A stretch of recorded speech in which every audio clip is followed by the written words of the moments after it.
after show. All right. Hey, man, I wanted to talk about just touch on my trip to Arizona. Yeah. I haven't been able to see my mother, my stepfather for 2 years because of this whole Rona thing. But anyway, it was just, it was so nice after 2 years to see my mom and Larry, and they look great. For Zoom though, it didn't really feel like, it's not like it was years ago. Not really. You're right about that. It is really cool. And we do this Bible study every 2 weeks as well. So we're regularly seeing each other. We interact on the phone all the time. And think about it, when we were kids, calling long distance, my dad was always, hey, it's been 8 minutes, you got to keep it under 10 minutes and everything. Look at how we can communicate today. We're so much more free. Yeah, it's amazing. Very freeing. Yeah. And it, but there's nothing like seeing somebody in person and being able to hug your loved ones and everything. I was really amazed by that. My mom, she's 81 years old. I can't even believe that I'm saying that she's 81. She doesn't look like it at all. And she's in great health, thank God. And so is Larry. And so it was just really fun to be with them. Another thing was, boy, I sure did enjoy the whole culture in Arizona. It was so much different than here in California. Every place is different than California. I guess so. I mean, living here in Los Angeles County, I start to get, I guess you start to think the whole world is like this here. But being in Arizona, it just seems, I felt so much freedom. I forget where in Arizona? I was in Phoenix. Oh, okay. I was on the east side of Phoenix. That the home park is in Mesa, Arizona, which is a suburb of Phoenix. And I was just the friendliness of people just everywhere we went. People were just outgoing and wanted to talk to us and everything. That's just not how it is around here. Yeah. You could see people's faces because really very few people were wearing masks out there, which was so refreshing. A few years ago for a wedding. It's nice there. I thought it was all right. Yeah. It's so hot. I think I told you. I took a bike ride. Our resort area, they had bikes that you could take. And so I wanted to take a bike ride to get a feel for the culture and everything. And what I got out of it right away was it's all about getting out of the sun. Everything was a canopy, everything was a roof and a canopy and all of that. And it's just a little too hot and dry for me and deserty. It's very hot in the summertime there. And, the funny thing is here where I live, I mean, it gets into the 110s frequently during the summertime. It does a lot here. Every year it's like that. And it's crazy hot so that, you wouldn't go on a bicycle ride at, 2 p.m. here because you'll die, or something bad's going to happen. You'll turn into bacon out there. As much as I like bacon, I don't want to turn into bacon. It is like that out there, and it's an arid climate for sure. And so there's upsides, there's downsides to every place that you go. It is beautiful out there, though. There are beautiful places in Arizona. One of the things that I was learning about was that there's a lot of scorpions out there. I never gave that a thought. Yeah, I that's one thing. I heard several people talking about, oh yeah, this is, we have scorpions out here, and I'm like, scorpions? Okay. And so Anne Marie was just doing some research online, and she started telling me she told me way too much about scorpions, because I was like kind of freaked out, man. Scorpions, I don't want to get bit by a scorpion or stung by, I guess they sting you. With their tails. Yeah. I remember my mother telling me we had relatives in Wyoming that have passed, but when I was a kid, and we packed up the station wagon and drove all the way out there one summer. But my mother was telling me that something like, so they have scorpions out there. The scorpions would crawl up the wall onto the ceiling and then drop onto your bed. What? Oh my God. That is horrifying. So go ahead, tell me more. That's all I remember. I barely remember that. Like sci-fi scary right there, man.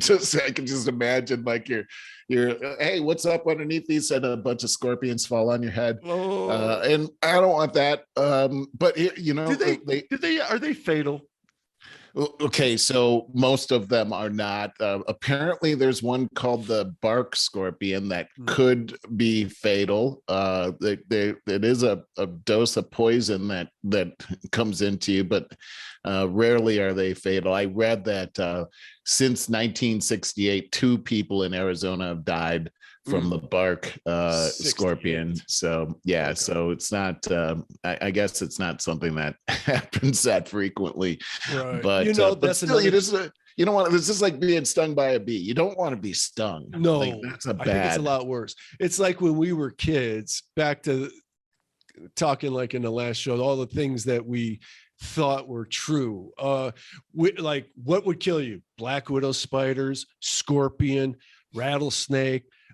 These certain things, boy, you know, they're just going to kill you. And it turns out really you just get sick, Yeah. You probably don't want to get bit by any of those things. I think a rattlesnake is probably going to kill you. Yeah. I've only seen one of them. Thank God. Well, in Texas, I remember I was on a bicycle ride, and someone had run over one and it was on the side of the road. It was big too, and it was a rattlesnake. A car ran over it. Yeah, okay. Not on their bicycle. Yeah, that's what I was thinking. Like, it'd be horrible. Yes, but I saw that, and it was a big reminder to me why I should not go into the woods or into any grass in Texas whatsoever. When I lived down there, I made a vow. Like, I found that there's too many things in the grass that'll get you. There's tarantulas, there's fire ants, there's rattlesnakes. So you might as well stay on the pavement. Ooh, that is one thing that we say all the time out here in Ohio is whether you're talking about the lake or out here inland, it's like nothing's going to kill you out here.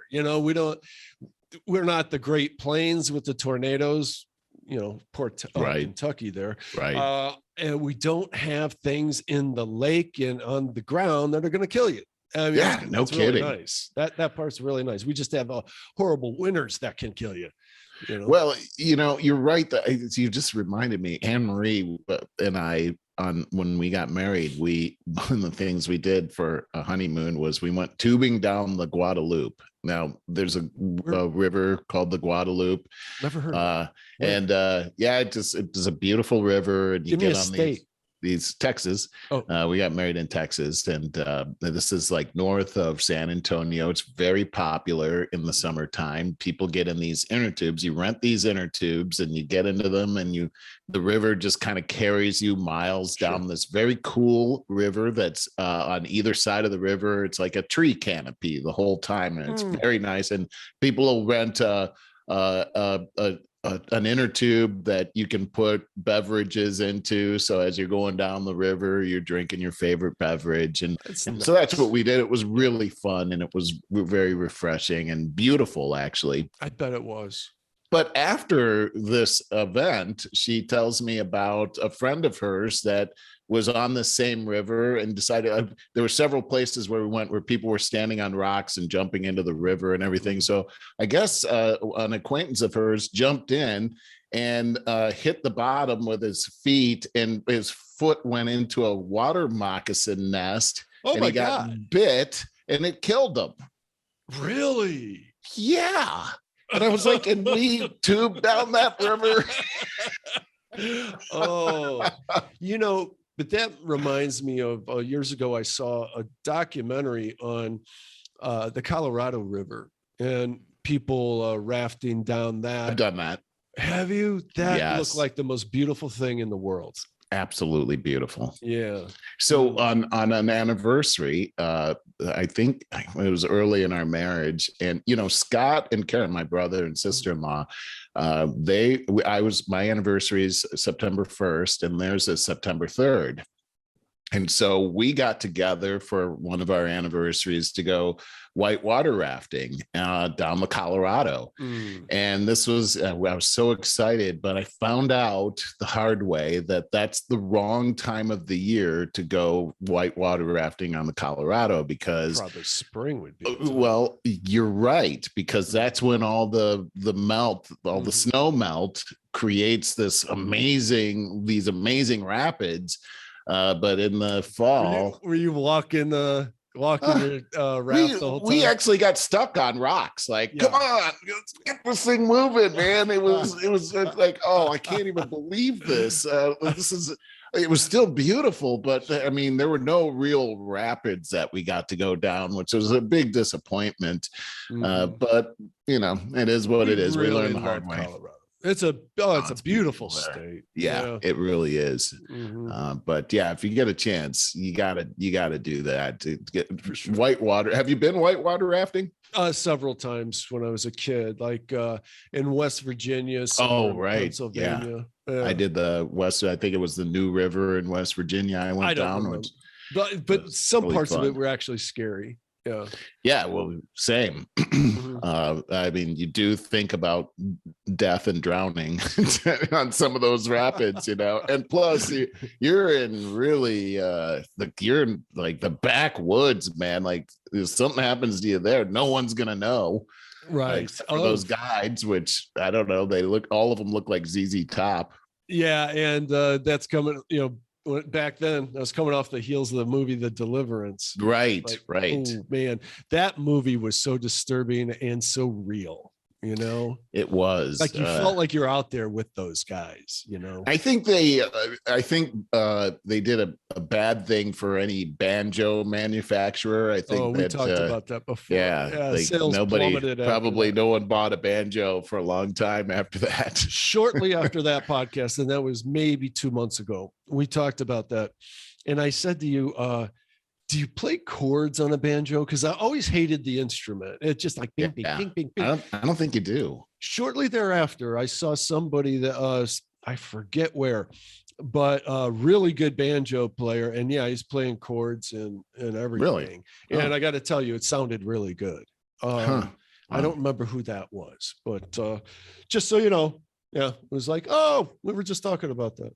Yeah, I did not know that.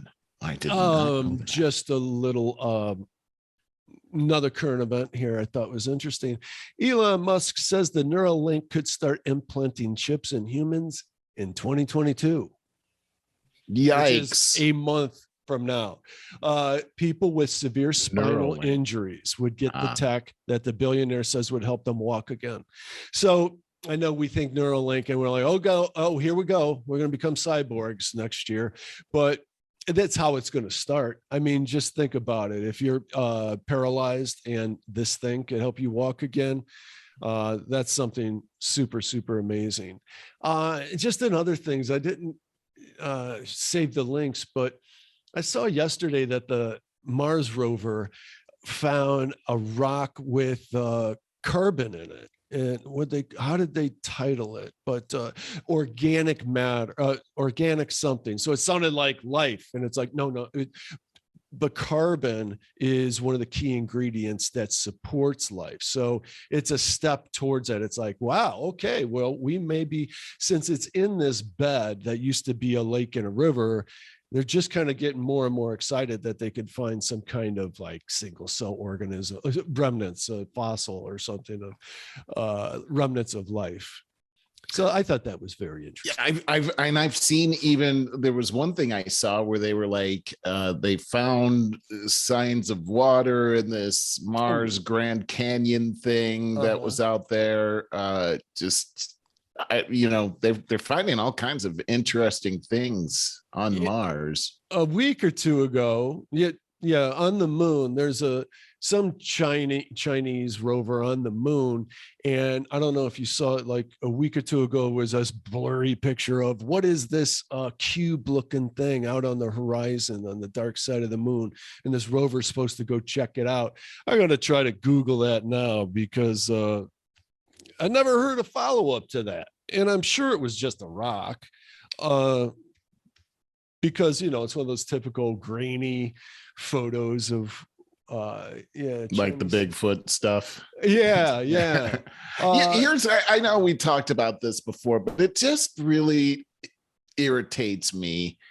You know, any of these pictures that films they have of, you know, UFOs or whatever they call them these days, or even Bigfoot, or, you know, why are they always grainy? Why don't we have any good pictures of this? We have great technology. I mean, you go up to the moon, you have a rover on the moon, you've got to have the best camera stuff. How come it's grainy? That just makes me angry. Oh, and we're launching it's been postponed a couple of times, but we're launching a new camera, you know, the Hubble telescope. Yeah. We got one that's 100 times stronger than the Hubble. Hubble was put out there in the 90s. It's old now. Right. And so it's a replacement that's going to go 1 million miles away and then take pictures from there. It actually has a giant space sail to protect it from the sunlight, because it has to remain so cold.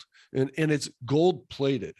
Because it actually takes infrared photography, because for some reason you get infinitely better results with that in space. So that's pretty exciting. I'm going to show you this dumb thing about this cube. I don't know where this stands. Do you see this blurry picture? Oh, is that it? That's it. Yeah. It's like somebody built a fort right there. And I wanted to share the sound again. I do have it on. Once you click it once. Sound up there? I don't know. How about that creepy thing on the right there? Jeez, is that up there too? Right. So, I mean, you know, there's something there. But I'm sure it's a great sort of like Space Odyssey 2001 kind of thing there. Ooh, wouldn't that be cool if it was clearly some kind of a man-made structure? Let's see what this says. Yeah. The U-22 moon rover has been exploring the moon for quite a while now. Since early 2019, with the launch of Chang'e a bit further away, China is happy to check out closer celestial bodies. That guy's a slow talker. This particular day, though, something strange was seen in the photos sent back from the rover. Oh, come on. A cubic shape, just 80 meters from where the rover was currently stationed in the Von Karman crater. Ooh, that creepy music. Oh, God, what is this? Oh, this is melodrama. The internet was instantly abuzz with this new discovery. Space will always hold a particular sway in our society. Please. Things like what people are calling the moon cube, alien hut, and lunar obelisk. Alien hut. Capture the imagination by just how remote they are. That's definitely what it is. It's an alien hut. If you're walking down the street and see a strange bit of construction, you can... Okay. What? I can't take any more of that. No, I was having a hard time with that guy's cadence was driving me up a wall. But an alien hut, okay, so why not make the rover go over there and get a better picture of that? They said they were. This is why I was trying to find some kind of a follow-up, because it was at least a week ago, if not two. And so how long is it going to take that thing to get over there for a better picture? It didn't look like it was that far away. Right. So anyway, nothing, I guess nothing came of it. And they were like, Yeah, it's not the aliens had a lot of money and said, hey, you know, they never some get hush you on the way here. back. It's like when the planets align or something, and all these people go walking out to Jerusalem or Bethlehem for the second coming, and they're interviewing them on the way there. Why don't they ever interview them on the way back? When you know, it's just like That's this. A good point. Yeah, it is just like that. That's a good one, Barry.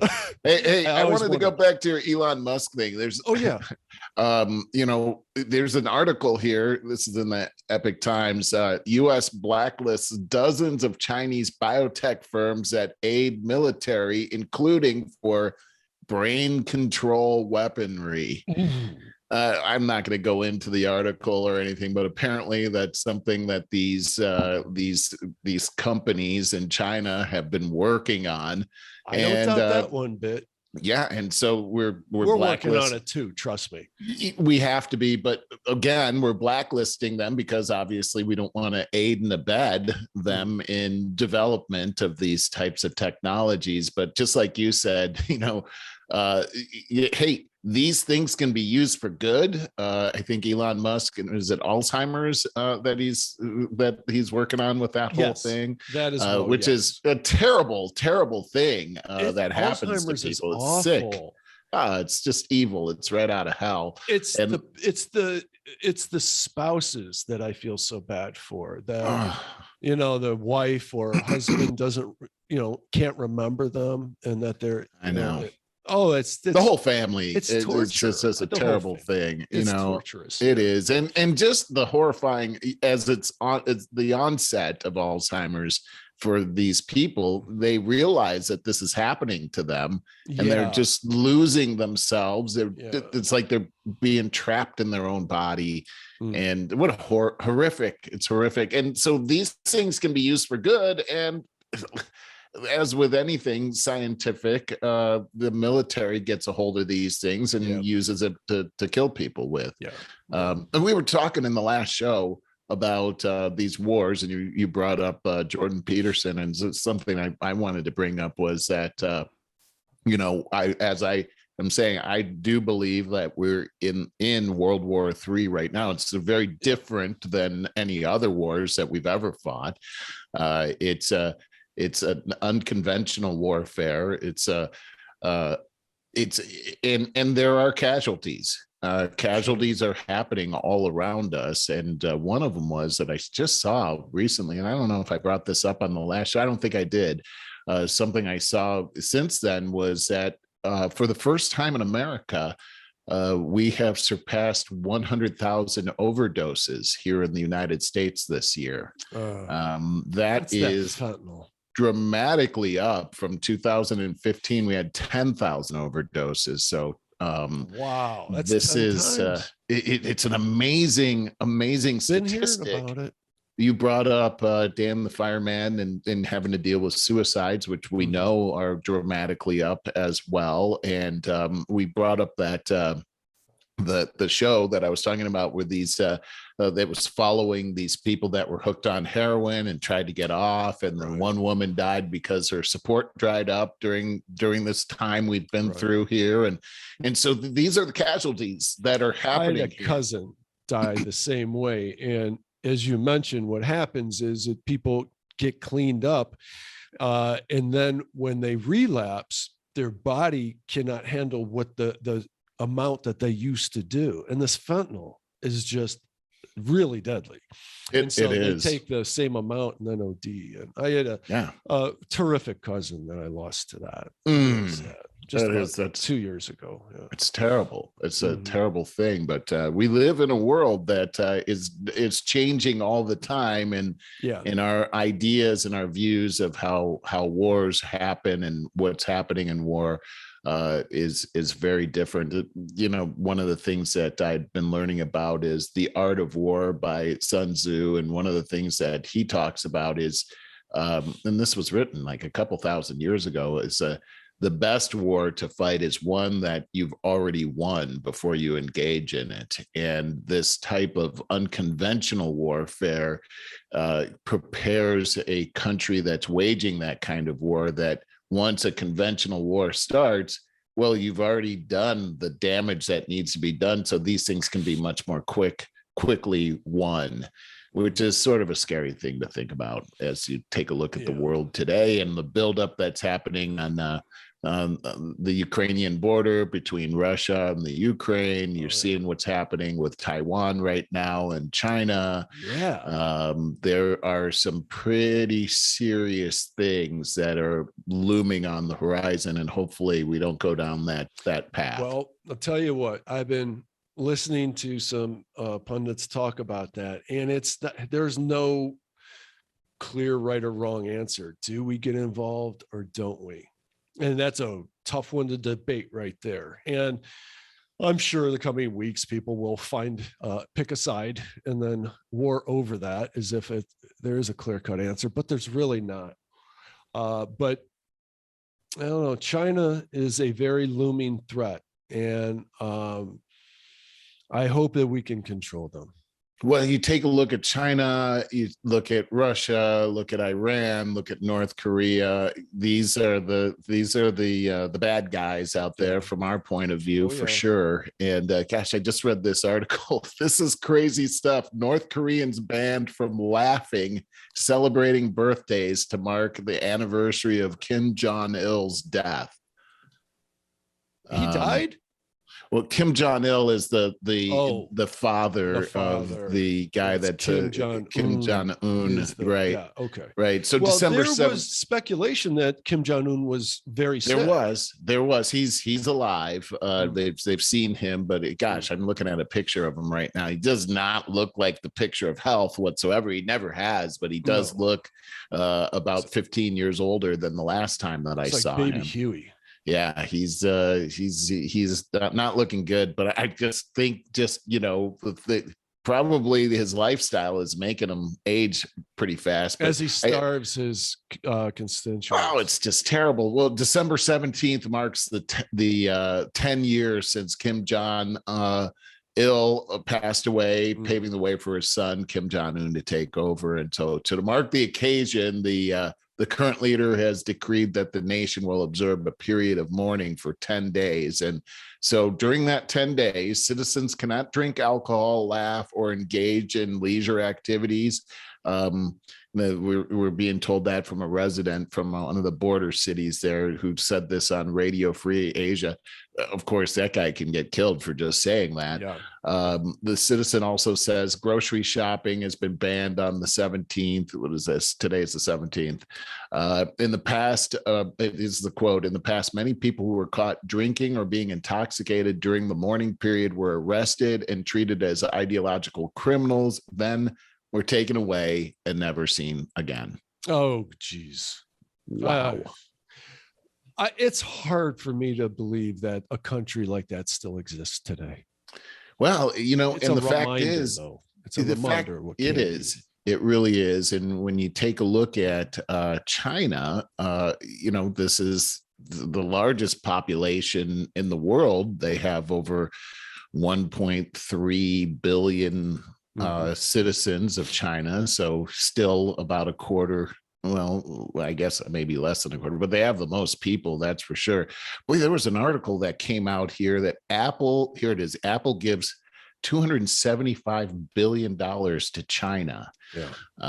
That's the big news. It came out from a publication called The Information, and this was a pretty staggering article here in the Epic Times about how Tim Cook had to give up this money to China in order to continue doing business in China, and China has their tentacles into Apple, big time, and as a result, they signed an agreement or something to have to support China's tech sector. Yeah, it's committed to Apple, committed Apple to aiding roughly dozens causes favored by China, including a pledge to help Chinese manufacturers develop the most advanced manufacturing technologies and support the training of high quality Chinese talents. That's awful. How could it not be more cost effective to just get the hell out of there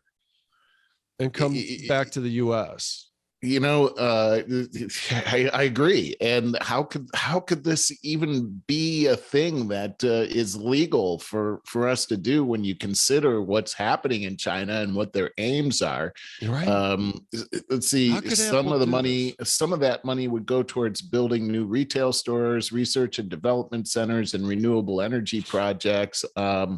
Let's see, Apple is among other U.S. corporations, including Nike and Coca-Cola, that are lobbying Congress against the core provisions in a measure that was just approved by the House against the use of Uyghur forced labor in China. And as we know, this is something that's going on. The provisions reasonably assume, because of China's opaque labor standards and the lack of a free press, that goods made in Xinjiang are produced with forced labor.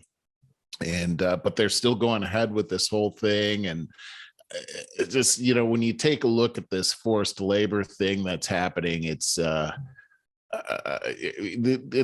undeniable that this is happening. And you know, in the genocide that's happening as a result, it's not just the Uyghurs, it's the Falun Gong religion that they're going after there, and they're suppressing other religions. This is, like I said, these are the guys that are, you know, Russia, no different, Iran, no different than these guys. And these guys are all allies of each other. So this is the war that's being waged, and it's definitely coming from these areas. And we have, the other thing too, is we have so many people that are embedded in our own country, like where I was just reading, where these corporations are lobbying our Congress to change our laws or impact laws that are trying to protect against this kind of stuff. And sometimes our greatest enemy is ourselves. A lot of times right now, we really need to change some legislation, get corporate funding out of the election cycles. I mean, these people are bought off before they even get in office. And we got to really turn that around. There's when you think of place, Merle, where taxpayer dollars would be really well spent is in giving people equal amounts of money for their election, running for election, instead of corporate funding. Yeah, you know, the more I think about that kind of thing, and when you look at how really truly messed up our electoral system is these days, it starts to make a little bit of sense. Something's got to be done, because right now, gosh, you know, the sheer amount of money that it takes in order to be a qualified candidate is outrageous. And where is this money coming from? And corporations, there's this dark money that's happening that's coming from overseas as well. And we just don't know. And it just seems like if there are forces out there that have deep pockets, that if they see America as a competitor, as in the way, that they can bubble up whoever they want to make these decisions. And as you take a look at our federal and state governments these days, the decisions that they're making seem so outrageous. Like, who in their right mind would do that? Then you start to think, well, maybe there's somebody really pulling the strings like a marionette doll here. It seems entirely logical that that's a big problem we're facing. Sure does seem like we got a marionette doll heading this country right now. Yeah. Any news on him over the last couple of weeks? He's been kind of quiet, hasn't he? Yeah, are we talking about our president? Yeah. Well, I've seen some really crazy stuff, Barry. That it's almost laughable, but you know, there's some articles that are coming out these days. Let's see, Biden says house burned with my wife in it, adding to a long list of embellished stories. And so he was recently talking about how, you know, his house had burnt down, like the whole house burnt down with Jill Biden inside of it. It turns out that that's not it. The kitchen caught on fire. Yeah. And they showed an aerial photo, and it's completely intact, the house. Yeah, I saw that too. That was a few weeks ago. And there's another one where he said that he used to drive a semi. But it turned out that he rode in a semi, with somebody for a couple hours or something.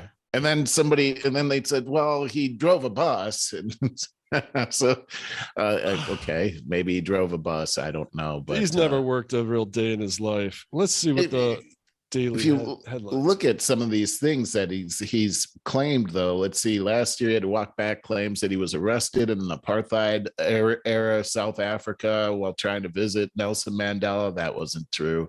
Let's see, he talked about a harrowing story about a Navy captain in Afghanistan, which turned out to be not true. He said he heard gunshots of an Amish schoolhouse shooting that killed 5 students while playing in a golf course nearby in 2006. that wasn't true.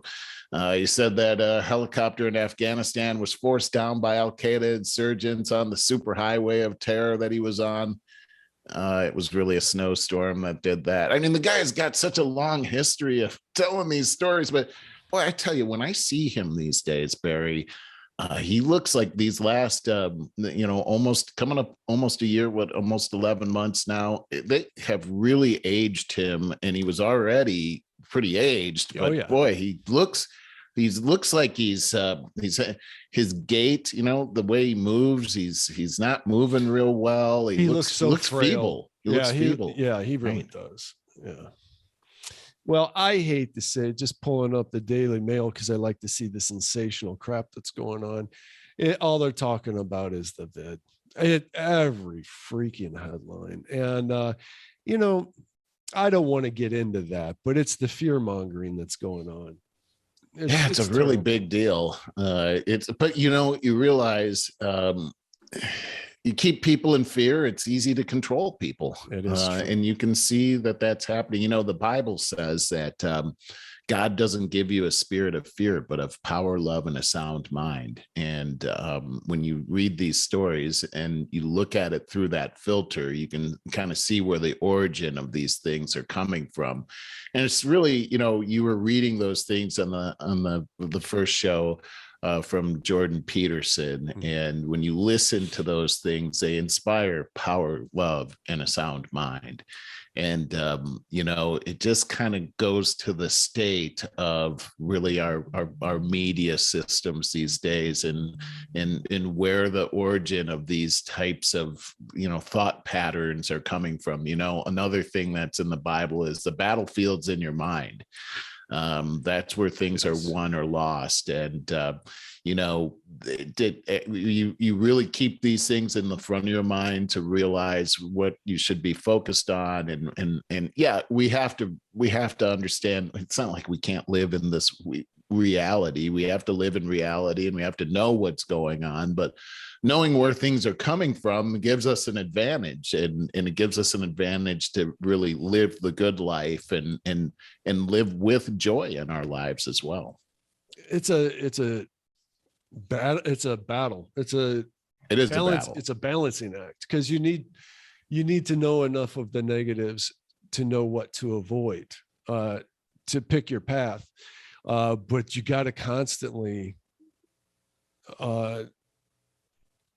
try to, I guess, use it to fuel a sense of appreciation, gratitude.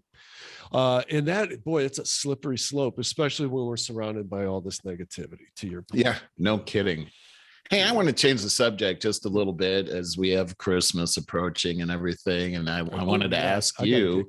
Yeah, go ahead. I wanted to ask you if there's any good, Christmas memories that you have that you could share, or anything about Christmas. I mean, it's my best Christmas memory is when my brother and I got matching 10-speed bikes. My gosh. I was never happier. Yeah. That's, you know what? Just getting a bicycle as a gift is probably my best. Yeah, but this is the real bike, a 10-speed. That was like everybody wanted a 10-speed back then. 10-speed, right? Yeah. My birthday is in June, so I had gotten a few different bicycles for my birthday, and I remember the first 10-speed that I got to. And there was I think that was the last bike I got as a present. Yeah. But man, what a great gift that is. So now you got that for Christmas, and it must have been frustrating though that you couldn't just, get out there and go on a ride. I think we did. I recall. That's I just I don't, it was so long ago, I don't remember it that well. I do remember being so thankful and thanking them so much as I'm pushing it out the garage to go outside. Yeah, that was definitely my best one. I remember an Evel Knievel thing on his motorcycle that wound up and then it would go shooting out. That was pretty cool. Oh, that's awesome. I remember that kind of stuff too. Yeah. Those are great memories. What about you? Obviously the 10-speed left an impression on you as well. Yeah, I never got a bicycle in the Christmas time, but I remember I'm just thinking about this. This wasn't the best experience that I had, but I remember when video games were really popular, and I got this really great video game. It was Atari that I really wanted, and that was really great. But here's the downside, is that I found it before Christmas, and I found you had to wait. Yeah, I found it. I didn't actually find it. I was looking for it. My brother and I, we found it. We found it. Whoops, we found it. We found it in my parents' closet. By accident, not. Right. But I remember we were so excited about it. And then when we actually opened the gift, we had to act like we were really excited, and my dad saw right through that. He was like, "You knew that." He could read our minds. I don't know how he did it, but you think you're a good actor as a kid. You're a kid.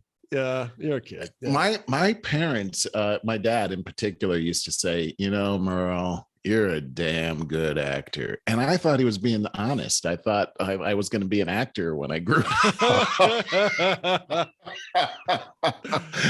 But Christmas time was, my dad loved Christmas, and he was such a giver, and he would make Christmas. I mean, it was always such a warm feeling around Christmas, and lots of love, and those are just great memories that I carry in my heart to this day and think about to this day as well. So I love the season for that reason. I like the whole season. The day for the most part was I like the immediate family Christmas in the mornings, but then all the travel to both sets of grandparents thereafter, it's like that's kind of a drag. It's a long day. I was talking to my parents about it, and they were saying, because my stepbrother has two young boys, and they were saying, we'd go and get these presents for them, and then they would be like, we'd give it to them, and they'd say, oh, well, just throw it on the pile. Yeah. It just didn't have that warm feeling or whatever. But that's the thing too, is like the presents sometimes take away from the real joy of Christmas. I always say it's a family thing. The presents are for kids. After that, because it does take away from the joy of it. It adds some stress to the whole thing. Totally changing subjects, but I just was thinking, have you heard anything about the sentencing of Jussie Smollett? Oh yeah, I was following that. What? I mean, I heard. I didn't hear the sentencing. He's been guilty of 5 of the 6 charges. Yeah, but where's the sentence? I have not heard anything about this. They said he could face up to 2 years. I have a feeling that he's not going to serve any time whatsoever. Right. Probation. And I don't think he would do well in prison, to be honest with you. Right. But the trial itself, I thought, was very interesting. I mean, it was just like, what are you kidding? It was sensational is what it really was. Sure. But here's what I found interesting is that from CNN, Don Lemon got involved in that whole thing, where he tipped off Jussie Smollett that the police didn't believe him, and now he's on the hot seat. Just journalistic integrity, as you and I have talked about for a long time, has gone out the window. We saw what happened with Chris Cuomo, and now those two guys, Lemon and Cuomo, were constantly on this dual screen judging America, saying some really horrible things, I thought. But it feels like they're getting their just dues now. CNN is finally, I mean, it's taken a while, but it's been totally exposed. Their viewership is nothing now. I said before, 1 year ago, those Cuomo brothers thought they were the top of the world. They kind of were. Yeah, they were. But my God, that's been exposed. I hate to say it, buddy, but I got to get going. Yep. Tonight, I'm doing a volunteer gig at the Nature Center, 5:30 to 8:30. They're doing the Luminary Walk. So all the candles that are in, I love that, protective things. Yeah. So I'm greeting and doing something with parking people. That sounds pretty cool, I'm man. really looking forward to it. Well, enjoy that. What a great Christmas thing to do, Barry. Yeah, for sure. What do you got going on for the weekend? Oh, I got my brother and sister-in-law coming over tonight for dinner, and we're gonna hang out. And then my kids are coming over on Sunday for brunch, and probably doing some Christmas stuff in between, getting ready for that whole thing. Can't believe it's a week away, but looking forward to it.